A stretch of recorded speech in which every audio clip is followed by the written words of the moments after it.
For thousands of years, the buffalo thundered across the Great Plains, a vast sea of grassland rising from the Mississippi River to the Rocky Mountains. Living off the herds were a scattering of nomadic Indian nations. My grandmother told me that when she was young, the people themselves had to walk.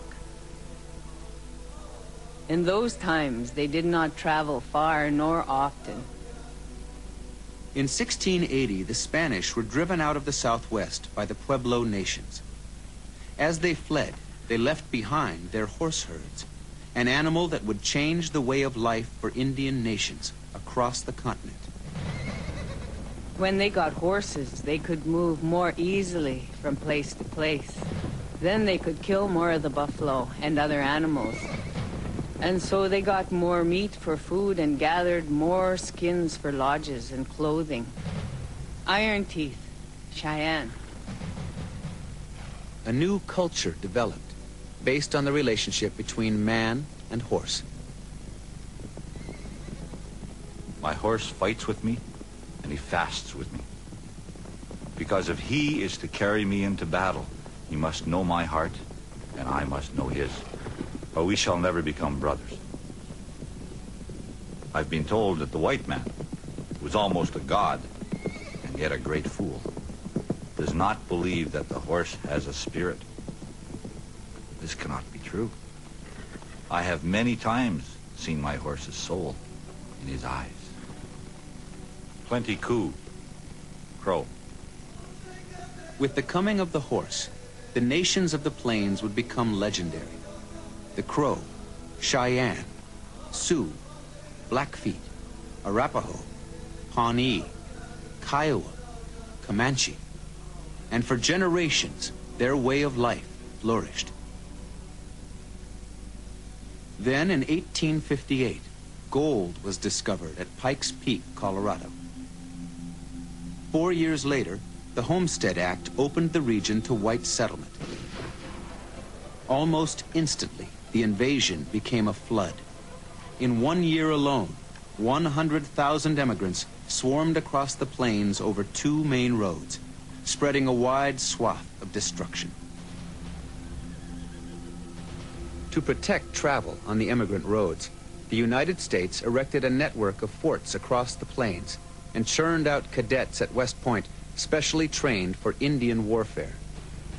It was the Army's mission to force mobile nations who hunted over large territories onto confined areas, reservations.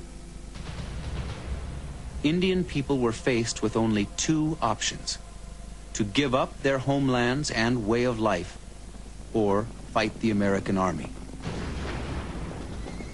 Although some chose armed resistance, many Indian leaders responsible for the protection of large villages of women, children, and elderly saw little hope in fighting. Among these were 2 Cheyenne leaders, Black Kettle and White Antelope. They were willing to give up lands to maintain peace and bring their people safely through the dangerous era.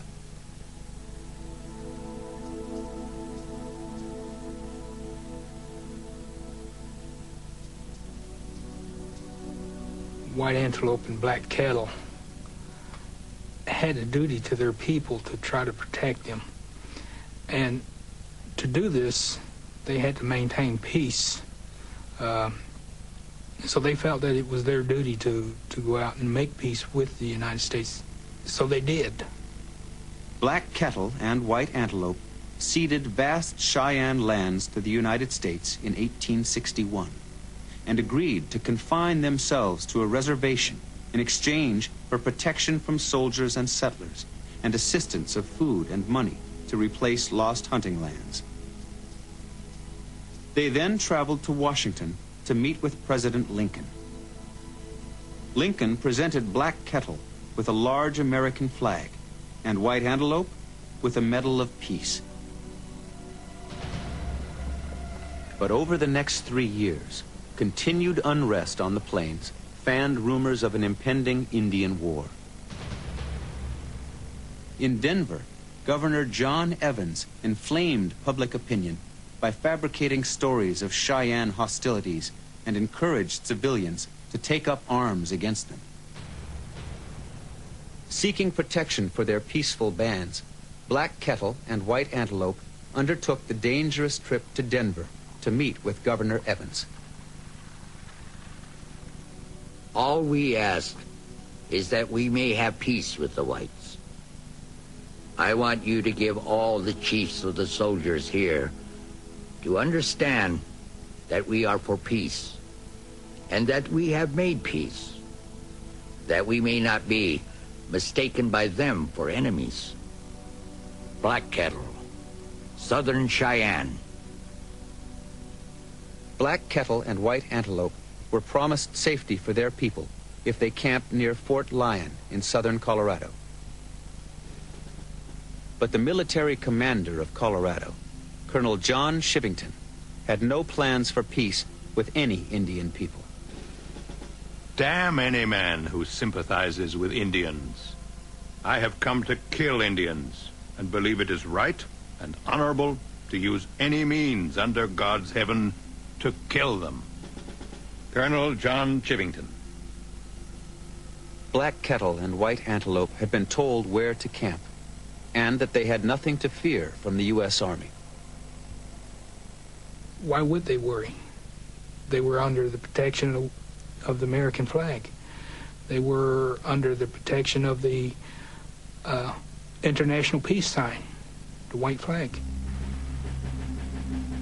At dawn on November 29th, 1864, Shivington's Colorado volunteers rode through the snow toward Black Kettle and White Antelope's sleeping camp at Sand Creek.